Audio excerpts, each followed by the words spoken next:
usaore moyo ganderia mwari anewe ganderia. Abantu abakuze mu myaka be basobola okutegeera ennyimba za Oliver Mtukudzi ng'ono abadde musajja nzalwa ya Zimbabwe era yazaalibwa mu mwaka gwa 1955 ku kyalo Highfield, kino nga kisangibwa mu kibuga ekikulu Harare.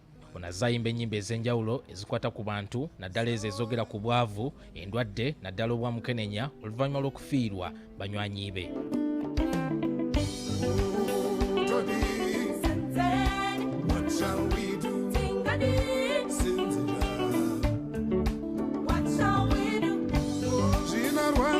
Kampuni eyafulumyanga ennyimba za Lucky Dube eya Gallo Records era ebadde efulumya ennyimba za Mtukudzi nga bano be bavuddeyo okubika omusajja ono ow'ebyafaayo mu nsi yonna.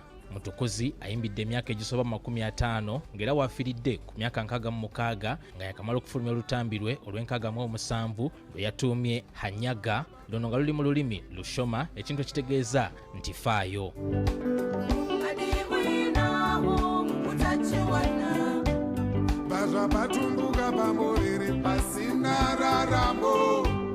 Ono yazaala abaana babiri, omuwala n'omulenzi, wabula Samson Mtukudzi eyali yakakomawo okuva e Bulaaya yafiira mu kabenje mu mwaka gwa 2010, ekintu kye boogeddeko ng'ekyayonona ennyo obulamu bwe era yafuna ekiyongobero ekimutawaanyizza okutuuka lw'afudde.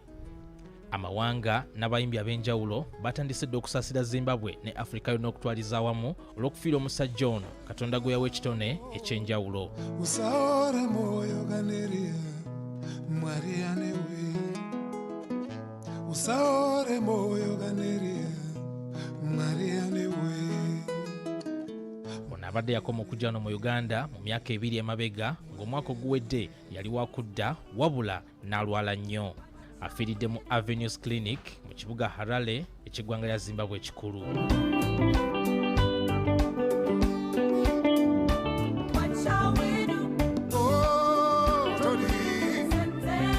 What shall we